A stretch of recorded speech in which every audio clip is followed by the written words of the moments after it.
Welcome. In this video I will show you how to insert a SIM card to the Huawei E398 router modem designed for cyfrowy Polsat, and it's very easy.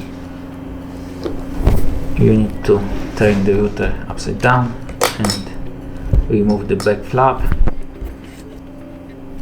and insert the